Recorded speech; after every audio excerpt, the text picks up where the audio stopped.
에베소 5장 8절 11절 말씀 가지고 주 안에서 빛이라, 이 같은 제목으로 함께 말씀의 은혜를 나누기 원합니다.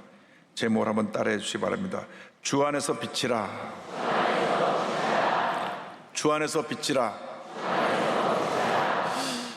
사람이 일생을 살아가는 동안 나는 누구인가, 나는 무엇 때문에 사는가, 자신에 대한 분명한 정체성과 삶의 목적을 알고 살아가야 합니다.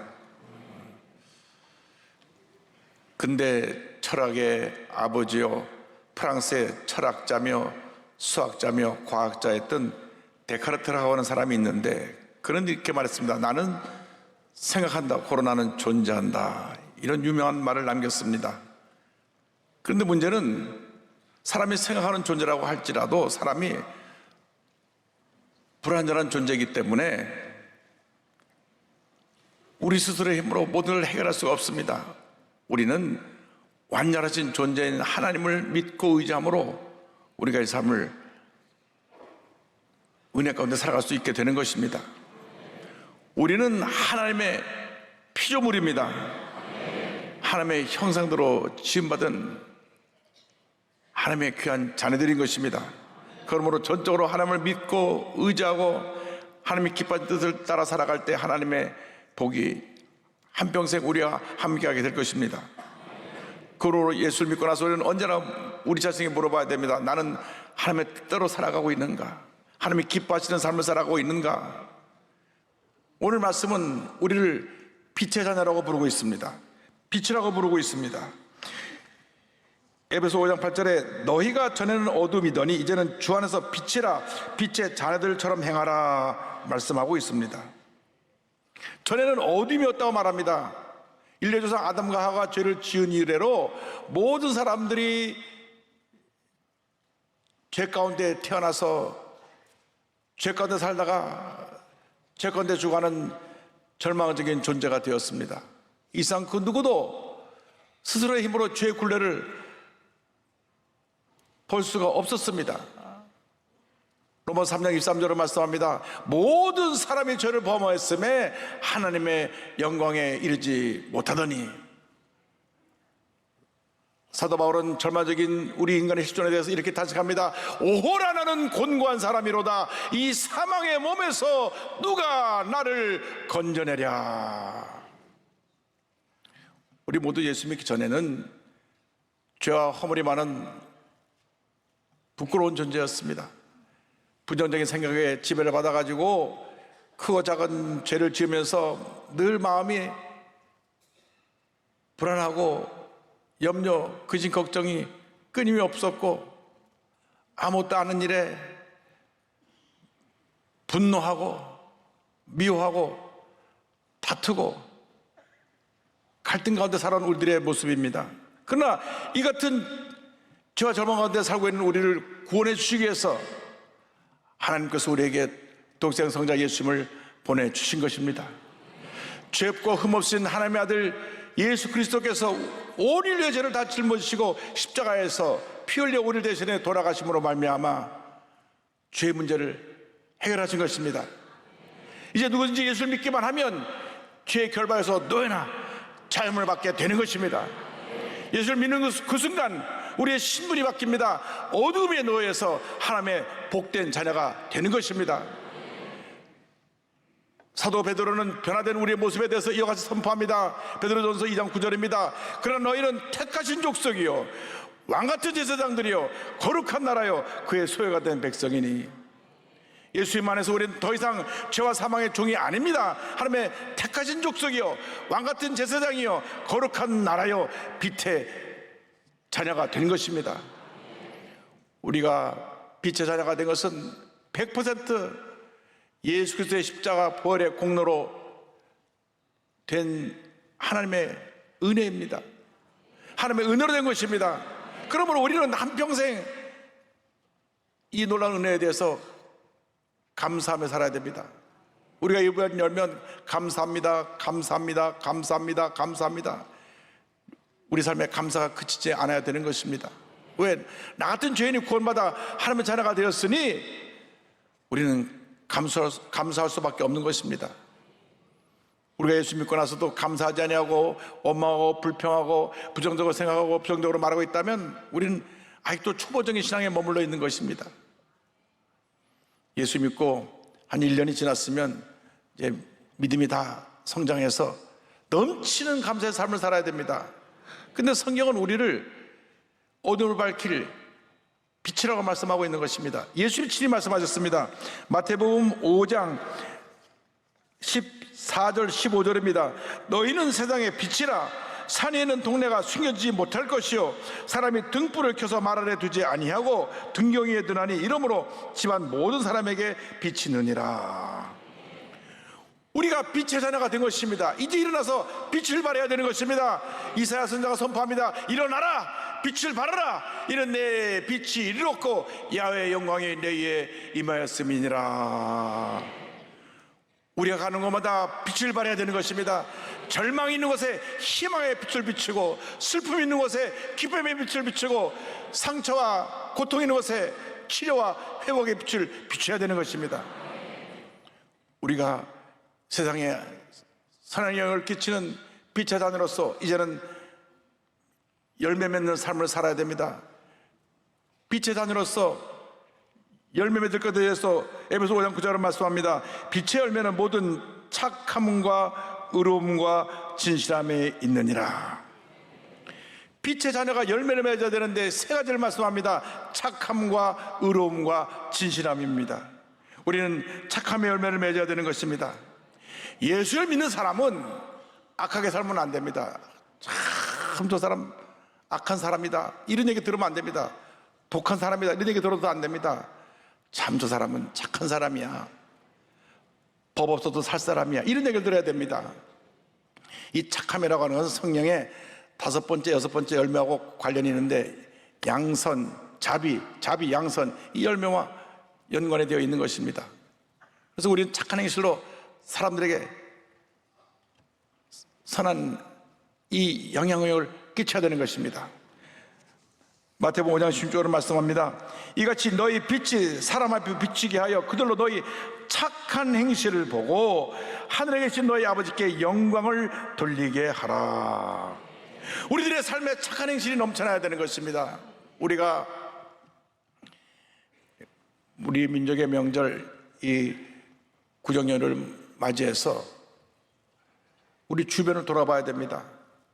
우리들은 명절이니까 야 3일 동안 우리에게 이렇게 학교도 가지 않고 직장도 가지 않고 그냥 놀고 먹는 날이 생겨서 얼마나 좋으냐. 그냥 아침부터 저녁까지 그냥 온갖 음식 갖다 쌓아놓고 그냥 때려 먹자. 그래갖고 명절이 지나고 다 살 뚱뚱 찌고 그렇게 하라고 명절 주신 것이 아니고 우리에게는 이때 우리 주변에 어려운 사람들을 돌아보라는 것입니다. 우리 한국이 지금 250만 다문화 가족이 살고 있습니다. 이 다문화 가족들은 이 기간 중에 어디서 반겨주는 사람도 없고 외롭게 지내야 됩니다. 고향에 두고 온 처자식을 생각해야 되고, 또 유학생들은 누구 불러줄 사람도 없고 그냥 기숙사에서 저들이 외로운 시간을 보내야 됩니다. 우리가 그들에게 사랑을 펼쳐야 되는 것입니다. 우리가 가진 것을 나눠야 되는 것입니다. 하나님께서 우리에게 복을 주신 것은 나누라고 주신 것입니다. 이 기간 중에 우리 주변에 독거노인, 소년소녀 가장, 그리고 장애를 갖고 어려움 가운데 살고 있는 분들, 이런 분들을 찾아가서 산으로 섬겨야 됩니다. 우리 갖고 있는 것을 나눠야 됩니다. 그래야 하나님께서 우리의 이 착한 행실을 통해서 영광을 받으시고 주님의 사랑이 온천하에 충만하게 만들어 주시는 것입니다. 저는 구정연휴 기간 동안에 아직도 서울역 쪽방촌에 사는 우리 성도님 집을 방문하려고 하는데 지금도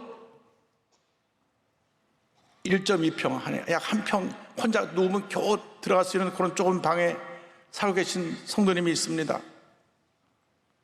거기는 에어컨도 없고 이 난방 시설도 안 돼 있습니다. 그냥 전기담요 하나 들러없고 그 추운 겨울을 지냅니다.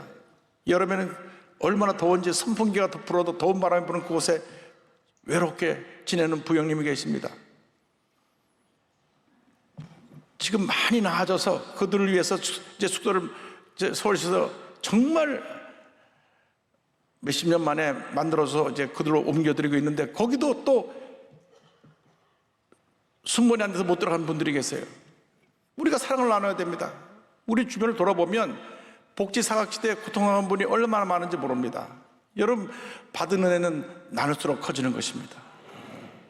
외롭고 쓸쓸할 때 그분들의 친구가 되어주시기 바랍니다. 그것이 바로 우리가 행해야 될 착한 행실인 것입니다.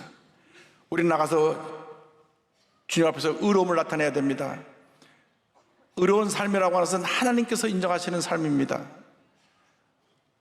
사람들 앞에서, 하나님 앞에서 우리가 인정받는 삶을 살아야 되는데, 우리가 의로운 삶을 살아갈 때 주님의 얼굴을 뵙게 된다고 성경은 말씀합니다. 시편 17편 15절입니다. 나는 의로움 중에 주의 얼굴을 배우리니 깰 때 주의 영상으로 만족하리이다. 그러므로 우리가 하나님 말씀대로 살아가며 먼저 그의 나라와 그의 의를 구하여 하나님의 큰 복을 받는 주님의 자녀들이 되어야 할 것입니다. 예수님 말씀하셨습니다. 그런즉 너희는 먼저 그의 나라와 그의 의를 구하라. 그리하면 이 모든 것을 너희에게 더하시리라. 먼저 그의 나라, 하나님의 나라와 하나님의 의를 구하는 우리가 될 때 하나님께서 모든 것을 우리에게 선물로 더하여 주시는 것입니다. 우리가 의로운 삶을 살기 위해서, 바른 길로 가기 위해서 하나님의 약속의 말씀을 붙잡고 말씀을 따라 살아가는 주님의 자녀들이 되어야 되는 것입니다. 시편 1편 1절 2절을 말씀합니다. 복 있는 사람은 악인들의 길을 따르지 아니하며 죄인들의 길에 서지 아니하며 오만한 자들의 자리에 앉지 아니하고 오직 야훼의 율법을 즐거워하여 그의 율법을 주야로 묵상하는도다. 주의 말씀을 의지하고 하나님께 모든 걸 맡기고 나갈 때 하나님께서 우리의 길을 형통의 길로 인도해 주실 것입니다. 시편 37편 5절 6절을 말씀합니다. 내 길을 야훼께 맡기라. 그를 의지하면 그가 이루시고 내 일을 빛같이 나타내시며 내 공의를 정오의 빛같이 하시리로다. 우리는 착한 행실로 사람들에게 주의 사랑을 전해야 되고, 의로움의 모습으로 하나님과 사람 앞에 인정받는 사람이 되어야 되고, 나가서 진실된 삶을 살아야 되는 것입니다. 잠언서 12장 22절을 말씀합니다. 거짓 입술은 야훼께 미움을 받아도 진실하게 행하는 자는 그의 기뻐하심을 받느니라. 이 세상을 살아가면서 두 얼굴을 가진 사람의 모습으로 살면 안 됩니다. 밖에서는 한없이 좋은 사람인데 집에 들어가면 폭군이 되는 사람이 있습니다. 평상시 멀쩡하다가도 술만 들어가면 완전히 사람이 돌아버려가지고 들러놓고 때려 부수는 사람들이 있습니다. 여기는 없지만 저쪽 가면 몇 사람이 있어요.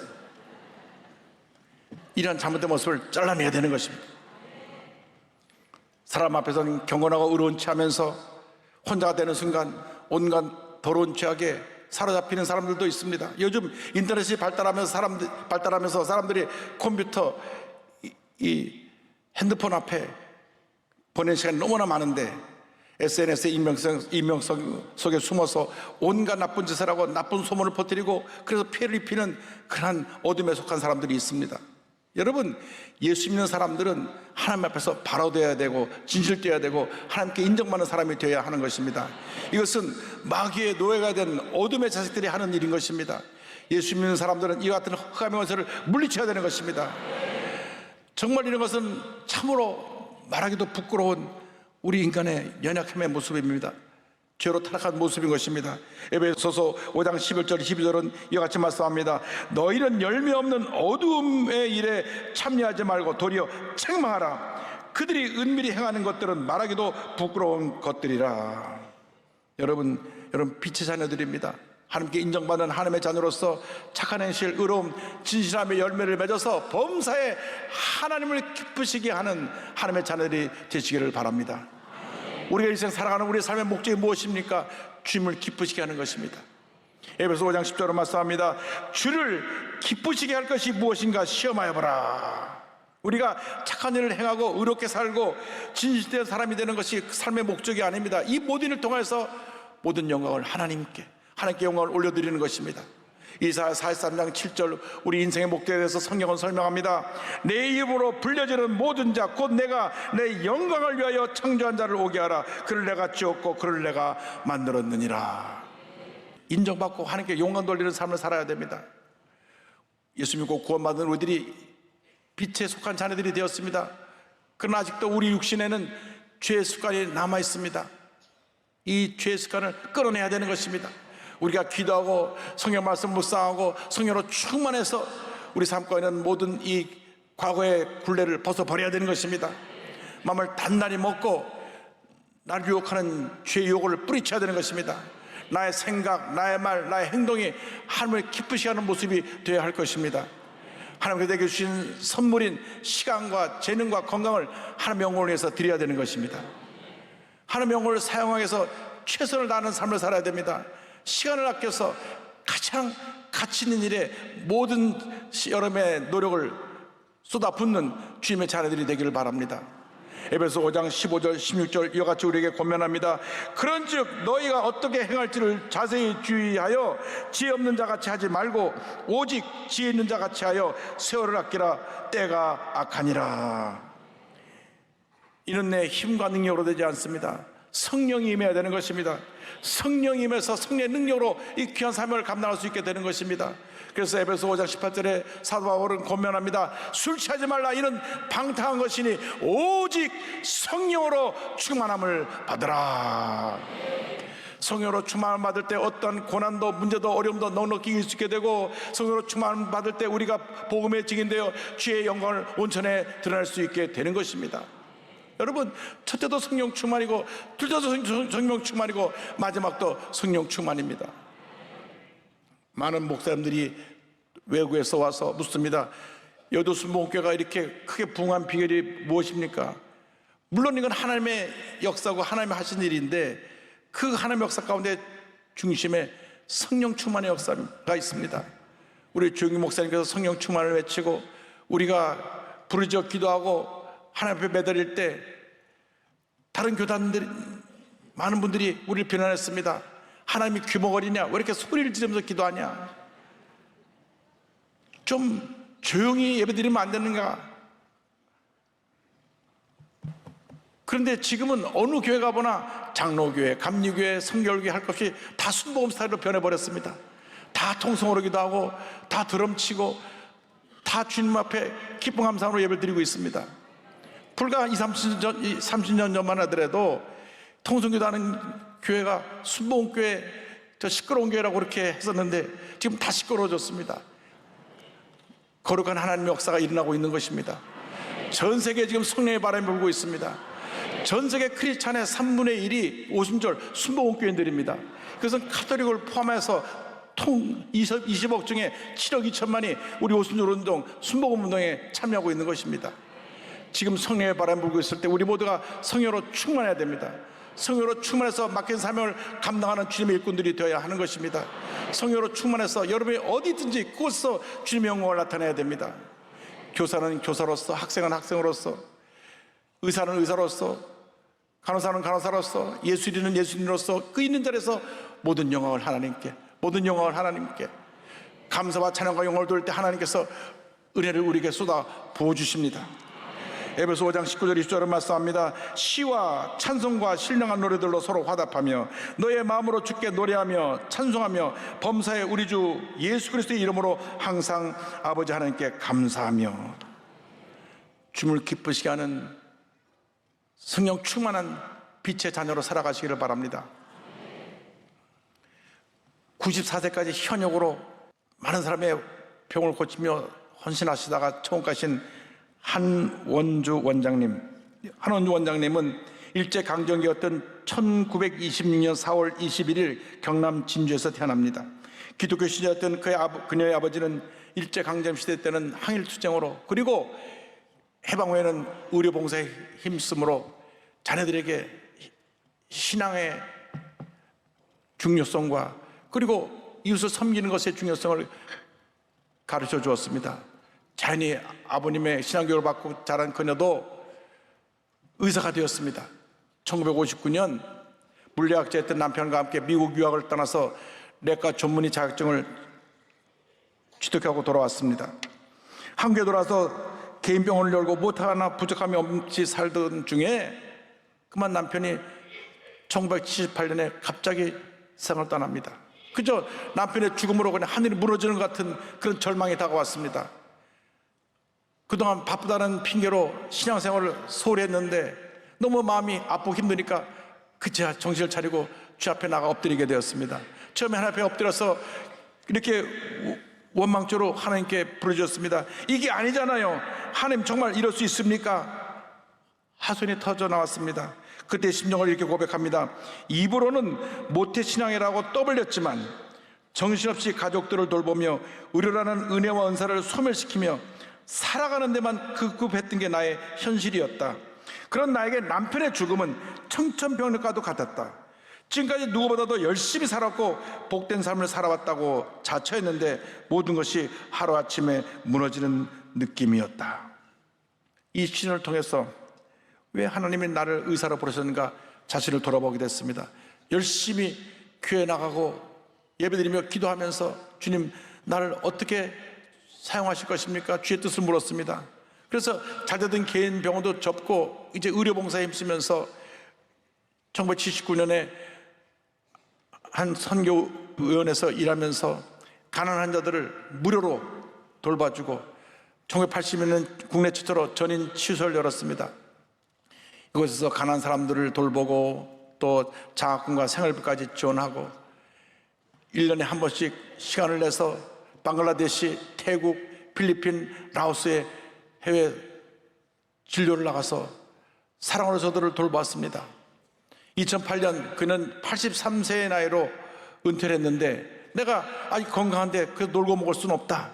그래서 남양주에는 매그너스 요양병원에서 2020년 94세까지 환자들을 돌보다가 주님 품에 안겼습니다. 그녀의 삶은 KBS 인간극장, CTS 기독교 방송 등 많은 언론 매체에 소개되었고 그녀가 100세 현역이 어찌 꿈이랴 라는 에세이를 출간하기도 했는데 그 책에서 이렇게 자신을 돌아보며 얘기했습니다. 사별의 고통으로 허우적거릴 때 하나님은 다가오셨다. 나는 그 사랑의 하나님께 매달릴 수밖에 없었다. 신실하신 하나님은 슬픔에 빠진 나에게 길을 열어주셨고 나의 앞길을 하나님께 온전히 의뢰하며 하나님의 인도하심을 따라갔다. 많은 사람들이 94세에 아직도 현직으로 일하고 있는 나를 신기하게 여기며 관심 있게 지켜보고 있다. 하나님은 인간이 계속 일하면 뇌도 계속 일할 수 있도록 창조하신 모양이다. 지금까지 맑은 정신과 육신의 건강을 허락해 주신 하나님께 감사와 찬양을 올린다. 여러분, 하나님이 함께 하시면 94세가 돼도 이렇게 귀한 사명 잘 감당하다가 주 앞에 부르심을 받게 되는 것입니다. 오늘 나이 많으신 어르신들이 다시 한번 사명감을 가지고 94세가 아니라 100세를 넘어서 건강하게 주님을 섬기며 하나님의 영을 나타내는 귀한 삶을 살아가는 여러분 되시기를 주님으로 축원합니다.